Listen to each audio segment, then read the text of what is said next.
I always thought I could control many things in my life: loneliness, heartbreak, even desires. But that day I realized how everything had slipped out of my hands. This story marked the beginning of the most complicated and forbidden moments of my life. As I recall what happened, my breath quickens and my heart races. This isn't just a confession. It's how a woman can lose herself in loneliness, passion, and tangled emotions. I'm 55, and people are often surprised when they hear my age. It's been 10 years since I divorced Edgar after he cheated on me. And to this day, no, I've enjoyed. But these past 10 years of solitude have left a deep void inside me. Know how strong I seem. Night. I feel that emptiness. That morning I was preparing to meet my friend Emma for coffee. Like me, she's divorced. I wore a Minsk skirt and a light blouse, and as I looked at my reflection, I smiled faintly. I'm still attractive. I whispered. I often need to remind myself. When I met Emma at the cafe, we talked about old memories, the silence in our homes, and disappointments in relationships. As Emma spoke, my gaze wandered outside, and I saw my nephew Luke. He's 25, cheerful, and always respectful. But today he wasn't alone.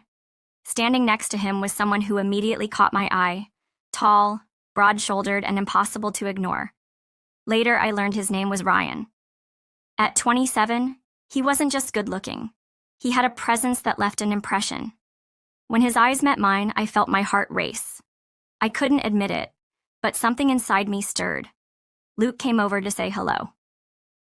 After a brief exchange, he left, but I couldn't ignore how Ryan looked at me. His glances weren't just polite. There was something more. When I got home, I found a large box at my door. It was the TV and music system I had ordered, but I realized I couldn't set it up alone. I remembered Luke's words, "Call me." I dialed his number and he said Ryan would come with him.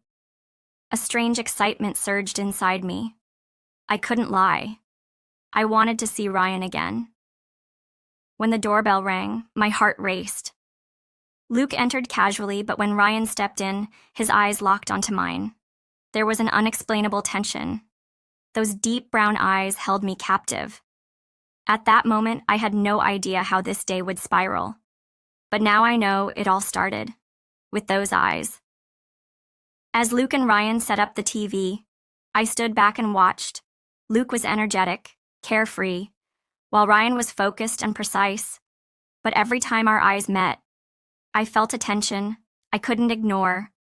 I was still wearing my miniskirt and blouse, and as I noticed Ryan's gaze on me, I became more aware of my outfit.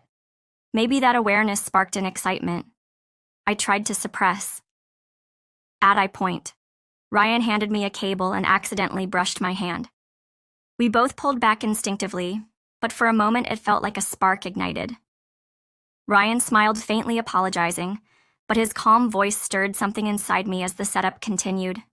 I thanked them both. "Thank you so much, living alone." "It's hard to handle things like this," I sobbed. Ryan smiled softly. "Don't hesitate to call us for things like this," he said, his tone sincere yet loaded with something deeper. Turning to Luke, I added, "Once it's all set up, I'm inviting you both to the first movie night. You both have to come." Luke grinned. "Immediately sounds great. Movie nights are always fun," he said.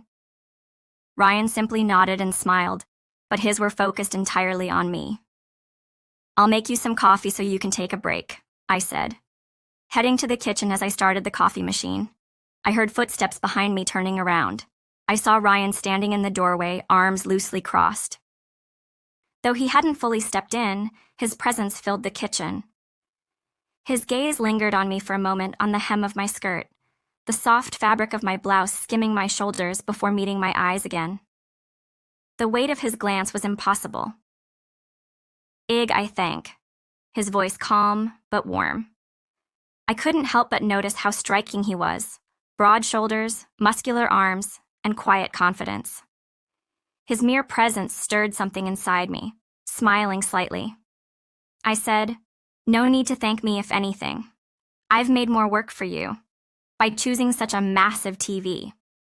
Ryan chuckled softly and leaned against the table, his large hands gripping the edge as though asserting his dominance over the space. "You seem happy with your choice," he said, his eyes flicking down my body before returning to my face.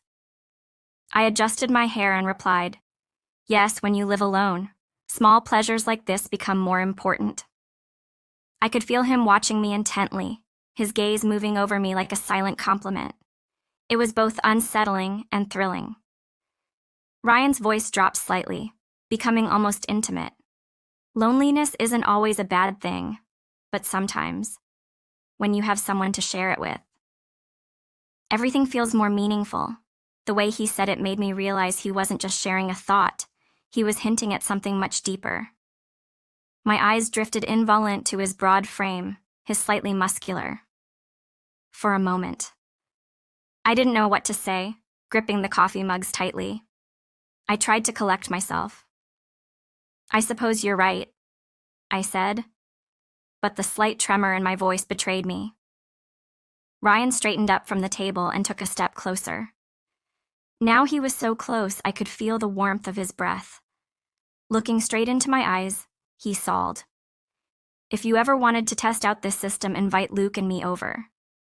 His words sounded like a casual suggestion, but the tone of his voice and the look in his eyes told a much deeper story. Just then, Luke's voice called from the living room. "Ryan, can you pass me the cable?" Ryan hesitated for a few seconds, then nodded. "I'll be right there," he said. But in those seconds, the intense energy between us filled the kitchen. His commanding presence lingered behind. As he walked out, we drank our coffees, chatting for a few minutes. Ryan and Luke finished setting up the system, and I thanked them both. Luke, ever the playful one, joked, "Enjoy it, Auntie," while Ryan, with a polite smile, sawed. "If you need anything else, let us know." When our eyes met one last time before they left, the energy between us remained palpable, fresh, and unshakable. After they left, a silence settled over the house. The new TV and sound system stood proudly in front of me, but my mind was still on Ryan. His calm yet charismatic demeanor, gentle touches, and powerful presence continued to pull me toward him. Later, as I cleaned up the coffee cups, something on the table caught my eye, a small flower and a folded piece of paper. My heart raced as I picked it up and opened the note, revealing Ryan's neat handwriting.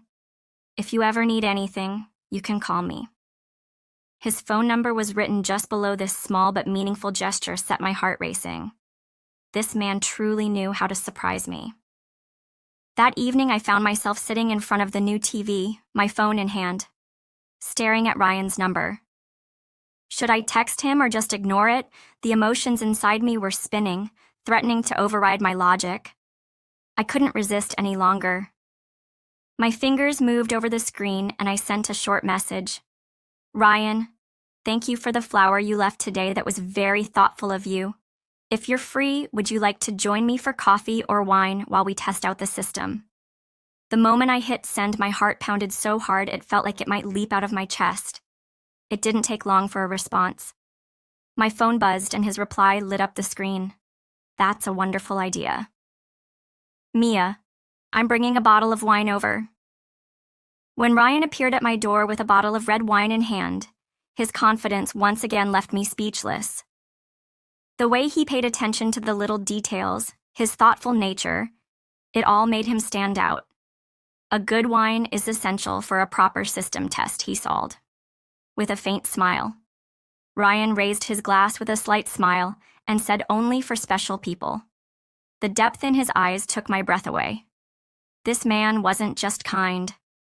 With every move he made, he filled a part of the empty inside me.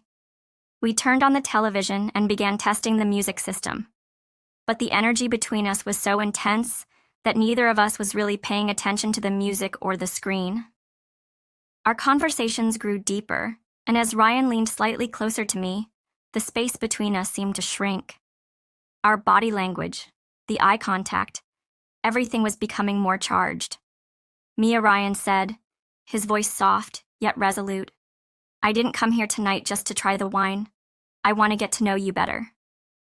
Those words brought all my feelings rushing to the surface.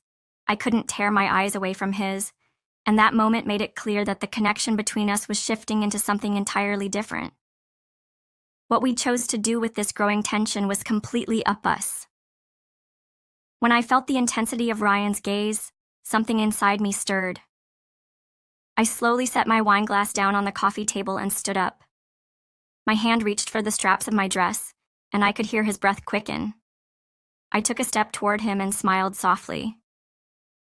"If you really want to get to know someone," I said, my voice trembling slightly, almost like a whisper, but the weight of the words was undeniable. Getting closer is essential. As the straps of my dress slipped from my shoulders and cascaded to the floor, I saw the admiration and deep attraction in Ryan's eyes. In that instant, it felt Ilka everything else in the room faded into silence. Ryan's roamed over me raw and unmistakable. He moved closer, deliberate and steady, closing the gap between us. He was so near I could feel the warmth of his breath against my skin.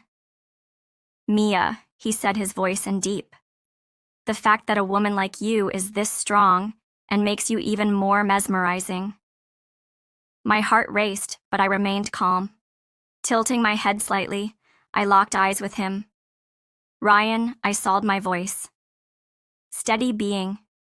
Here tonight wasn't just about tasting wine, it was a choice, and I chose to get to know you better." Those words dissolved the tension completely. Ryan placed his hands on my waist, pulling me closer. His eyes were like an ocean I could drown in. He leaned down slowly, and his lips met mine. That kiss was unlike anything I had ever experienced. Intense, real, and overwhelming. As Ryan's hands explored my body, I felt an irresistible urge to let go of everything and surrender entirely to the moment. My hands reached for his strong shoulders, pulling me deeper into the present. Ryan paused briefly, looking deep into my eyes before turning toward the music system. Seconds later, a soft, romantic melody filled the air. The gentle rhythm fueled my excitement. As I sank into the couch, the sound of the music started to blend with my own sounds. Everything was happening so fast, my nails scratched Ryan's back multiple times. My body responded with an intense reaction. I opened my eyes for a brief second, glancing at the TV, but no sound came out. Ryan kept telling me how beautiful and captivating I was, kissing me nonstop. It was amazing. No one in my life had ever been this affected by me, and that fueled my excitement. I looked at Ryan, trying to find the words to tell him how incredible he looked, his slightly sweaty hair and broad, muscular body coming together perfectly. These moments ended with both of us teasing at the same time, while I was thinking about how compatible we were. Ryan had already lain down beside me. I fell asleep with him, the peace and exhaustion pulling me into a deep sleep. But as the first light of morning crept in, I opened my eyes and realized the spot next to me was empty. I was alone on the couch. The thought of Ryan not being there made me uneasy. I quickly sat up, looking around for him. My eyes landed on the coffee table, my clothes scattered on the floor. There was a single flower and a folded note. I grabbed it quickly and began to read. "I want to take you somewhere very special soon. Last night was amazing, but it was only the beginning compared to what we're going to experience together. I can't wait for what's next." As I read the note, warmth spread through me, mixed with curiosity. I picked up the flower and smiled. Ryan kept surprising me time and time again. At that moment, I knew this story was just beginning, and a journey filled with feelings I had never experienced before was waiting for me. Yes, it had been that kind of day, but it wouldn't end there. When I tell you what happened next, you're going to feel an incredible rush and completely lose yourself in the emotions. Stay tuned for the rest of this story. If you found this narrative engaging, please remember to like, leave your thoughts in the comments, and subscribe to my channel for additional content.